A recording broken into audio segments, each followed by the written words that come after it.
It is Thursday morning and you are in a meeting. Your boss is talking about goals, but you are actually calculating something else. How many more thousand hours you'll have to sit in this chair. If you feel this silent tension every morning, you are not alone, because financial freedom isn't about never working, as most people think. Financial freedom is when work ceases to be a necessity and becomes a choice. My name is Logan Wolfe, and I've studied the psychology of people who transition from selling their time to owning their time. If you felt a silent tension between the life you live and the life you would design if money were no longer the primary constraint, subscribe, because what I am going to show you isn't about reaching a magic number. It is about recognizing the internal shift that occurs when your relationship with work fundamentally changes. Most people have a misconception about financial freedom, in my opinion, because they think it is about retiring early or not working at all. But I don't see it that way. Financial freedom is when whatever job you have, whatever work you do, ceases to be a necessity and becomes optional. It is not about necessity, but about choosing to convert your time into money because you want to. This psychological difference, the difference between necessity and choice, is what most people pursue throughout their lives without clearly expressing it or even realizing it. The modern economy has conditioned us to view our time as a commodity. Every morning when we wake up, we are actually offering our energy and hours for sale on the market. But the problem is that time is our only irreplaceable asset. You can buy back a company's shares, you can earn back the money you lost, but you can never get back last Tuesday afternoon. Most people think they become more valuable when they get a promotion or a raise. But what is really happening is that your hourly rental fee is increasing. If you are giving up time with your family, your health, or your hobbies to earn that higher salary, aren't you actually becoming a more expensive slave rather than richer? Financial freedom is the power to unilaterally terminate this rental agreement. It is claiming full ownership rights over your own time. Don't you agree? It is that simple. The traditional model sold everyone the same schedule. Most people work from their 20s until the end of their 60s, ending up with assets that allow them to live the rest of their lives in relative comfort, such as a house bought over 30 years and a small amount of savings on the side. You've worked for almost 50 years. You probably want to live the rest of your life in good health and enjoy yourself. This model worked when people's lives ended at 70. It becomes useless when people live to 90. In the 1960s, Americans worked for a single employer throughout their entire careers. They received a pension that covered 60 to 70% of their final salary. They didn't think about investment strategy. Back then, it was easier to own a home. The company and the government took care of retirement. You had to work until you were 65, then you stopped. The boundary was clear, but what about today? I estimate that the average person changes jobs 7 or 8 times in their lifetime. According to my research, pensions have almost disappeared outside of the state. Social Security, if it still has the means to pay, might cover maybe 40% of your income. The responsibility seems to have shifted entirely to individuals with no training in portfolio management. You are expected to sell your time and somehow become your own retirement fund manager. This is where I think the mechanism that traps people lies. Living, especially in megacities, is very difficult sometimes. I wonder if we deserve this, and my morale drops.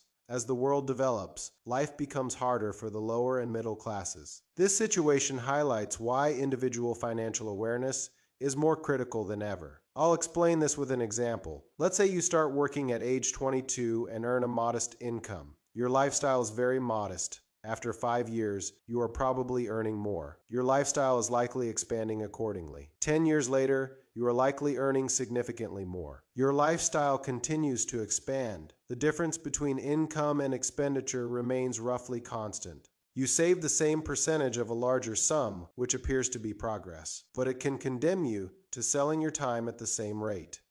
In psychology, this is called hedonic adaptation. That wave of happiness you feel when you buy a new car or move into a more luxurious home lasts an average of 3 to 6 months. Then, that new luxury becomes normal for you. And to maintain that normal, you start working longer hours at jobs you don't like. You spend your life polishing the bars of the golden cage you created for yourself. Take a look around you. How much of your spending truly brings you joy? And how much stems solely from the need to appear successful? When you pay more for a pair of shoes, you are not actually paying for its price. You are paying for the hours of your life you spent earning that money.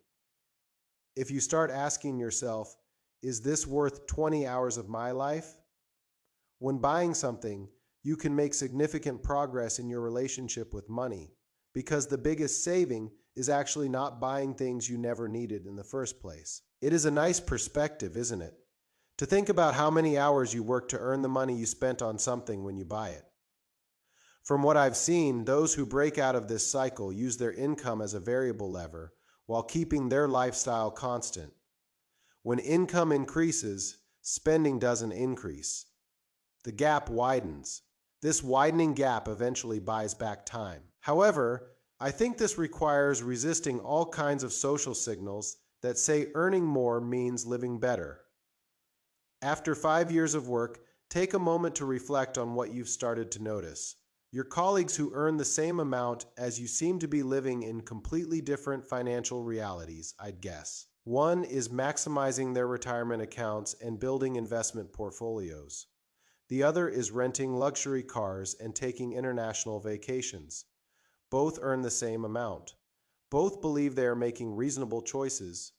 The difference may not become apparent until they reach 40, but one will realize they have fewer work options while the other faces greater work obligations. Internal change doesn't occur at a specific dollar amount. It happens when you realize your investments are generating meaningful returns without your active participation. When the money you earn starts earning its own money. When you check your accounts and see growth that doesn't come from your salary. This is the psychological threshold moment when you start to feel that selling time is optional, not mandatory. However, there is a trap people can fall into here. They reach a point where their investments are sufficient to sustain a modest lifestyle, but they have built a life where they feel compelled to spend all their income. Homes, cars, private school fees, the infrastructure of a lifestyle built on the assumption that they will always be working. Technically, they are financially independent for a life they don't live, but they are completely dependent for the life they have built. This is where psychology gets cruel. Someone has made $1 million investment that brings in $70,000 a year through dividends and growth. If they are willing to downsize, move to a lower cost area, and cut discretionary spending, this income seems sufficient to live on. However, there are those who live in an expensive city with an annual lifestyle cost of $150,000 in a house with a monthly mortgage payment of $4,000. They feel trapped, not because of a lack of money, but because they cannot imagine living a different life. People who have successfully transitioned from selling time to owning time, as far as I have seen and researched, make a different choice. They build their lifestyle around the income their assets can provide, not the income their labor can provide. They ask what quality of life could be sustained indefinitely without active work. Then, while they are still working, they build that life. So by the time they reach the stage where they can stop working, they have already begun living the life that stopping work will provide. Here is the answer most people don't want to hear. The stage where you stop selling your time isn't about saving a certain amount. It is about building a life that costs less than your assets can sustainably provide. Someone with $400,000 in investments, earning $28,000 a year, and living on $25,000 has crossed that threshold. Someone with $3 million in investments, earning $210,000, and needing $220,000 has not crossed that threshold. The math is simple, but the psychology is complex. The human mind hates uncertainty. The question, what if I quit my job and the markets crash, can turn into that silent monster that keeps you awake at night. But let me ask you this, is the risk of spending 40 years draining your soul in a job you dislike, just to pay the bills, any less than the risk of the markets falling? I am not trying to steer you toward investing here. I am not giving you investment advice. I am trying to show you the reality of drowning in those "I wish I had" moments, even though you know you won't say, "I wish I had worked more," when you reach the end of your life. The fluctuations in your investments, your gains or losses, these are things you can handle yourself with financial literacy. You can win or lose in the investment part. That is a possibility after all. But the youth and energy you lose are permanent. That is why financial freedom isn't a destination, it is a test of courage. The moment you stop tying your self-worth to a bank balance or a title on a business card, you are already free. Money just feels like a tool that signs off on that freedom. Investment returns fluctuate. Sustainable withdrawal rates can range from 3, 5 to 4% without depleting the principal. Ultimately, investments are variable, reminding you that the financial figures I give are entirely hypothetical. I move on to the real question. The real question is not how much money you have, but how much money you need. Most people seem unable to answer this question correctly because they admit that most of the money they spend is to maintain appearances rather than to satisfy themselves. Some people may reach a point where their investments are sufficient to sustain a lower standard of living. They may face a choice. This is a normal situation that can happen to anyone. Has it happened to you? Continue working and maintain your current lifestyle, or take a step back and accept a simpler life?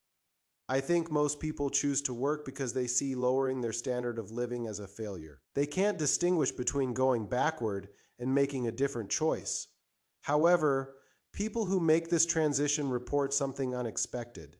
In my opinion, a less expensive life generally provides more satisfaction because it is designed according to intention rather than necessity. They don't eat out because they are too tired to cook after work. They cook because they have the time to make it enjoyable. They don't go on expensive vacations to escape stress. They live in a way that eliminates the need to escape.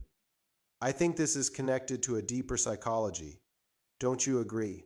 Can you ask yourself this question? Did I really need to make most of the purchases I made? Or was it a luxury, if you like? You can answer this question in the comments section. Most people run away from something rather than run towards something. They work to avoid financial instability rather than build something meaningful. The moment work becomes optional, the escape ends. We face up to how we want life to be. Does this confrontation seem uncomfortable? Because you don't realize how much of your current life is built around avoiding this question? The stage where you stop selling your time is not a finish line, but a door that opens to different questions. What do I really value? What would I do if I didn't sell my time? Who am I when my identity is not tied to my job title or income level? These questions leave a confrontation for people who have spent decades preoccupied with work, avoiding these questions. You can ask yourself these questions here. As we move toward time freedom instead of retirement, investment behavior begins to change. Retirement seems distant and abstract. Time freedom, on the other hand, is urgent and concrete. Every dollar invested buys back hours of life.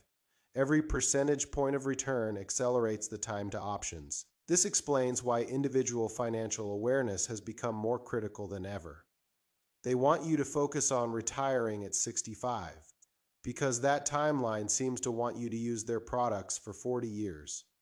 They sell funds with expense ratios that slowly erode your assets. They may try to encourage finance purchases that tie you to an income need. Since dependent individuals are profitable customers, they profit from your dependency. The financial sector's message is about retiring with enough money to maintain your lifestyle. It pays to look at the big picture, maintain, not reduce, simplify, or redesign. They assume your lifestyle is fixed and that your job is to save enough money to finance it indefinitely. This seems to maximize the amount you need to save, which suggests they may want to maximize the fees they charge for larger balances. An alternative framework could result in a nice change. Doesn't that sound appealing? A word that could potentially solve some problems. Change. What if the goal isn't to maintain your current lifestyle indefinitely? What if it is to design a life worth living that doesn't require you to sell your time to finance it? Isn't shifting the focus from saving to intentionality a beautiful way to go? Once you cross the threshold where work becomes optional, your relationship with money will likely change. Optimization shifts from maximum income to maximum autonomy. A $120,000 job requiring 60 hours a week and constant stress may become less appealing than an $80,000 job that allows for a real break after 40 hours' time, rather than money becomes the scarce resource. Most people seem to misunderstand this point. It seems to me they think financial freedom means never working again, as if you have to work unless you inherit a large fortune from your family. But that is not how I see it. I realize that work is a choice based on interest rather than necessity. People who cross this threshold often end up working more than before. But because the motivation is different, the work is different too. Instead of spending their time just to survive, they build something they care about. The timeline is highly variable because the timeline itself isn't what matters. Someone earning $60,000 and spending $35,000 reaches choice freedom faster than someone earning $200,000 and spending $195,000. Mathematically speaking, I don't think income level matters. What matters is the difference between income and spending and how long you can maintain that difference. When I reached this stage, I experienced a change. I realized that my expenses, such as my rent and daily living costs, were high. I moved to a cheaper place, gave up some luxuries, and made sacrifices for a while to manage my life that way. After about 11 months, I began to notice what I had gained in place of what I had given up. Time to read books without guilt, energy to exercise without fatigue, the opportunity to engage in more conversations because I wasn't thinking about deadlines. This transition psychology is rarely discussed because it reveals that most of what we spend serves to protect our identity rather than our well-being. An expensive lifestyle proved I was successful. But successful at what? Spending money to make money, to show I was making money. The cycle was closed and meaningless. To break this cycle, I had to accept measuring success differently, not by income, net worth, or lifestyle indicators, with autonomy over time, with the alignment between how I spend my days and what I say I value, with the absence of fear I used to feel on Sunday nights about Monday mornings. The stage where you stop selling your time isn't about reaching a certain number. It is about achieving harmony between your resources and your values. And for most people, this harmony is possible at resource levels much lower than they imagine. However, this highlights the reality that people need to honestly examine what they truly value and what they've been conditioned to pursue. If this video showed you something about your relationship with time and work, I'd be happy if you mentioned it in the comments section. Remembering that I don't give investment advice on this channel, I'll say, see you in the next video. Take care of yourselves.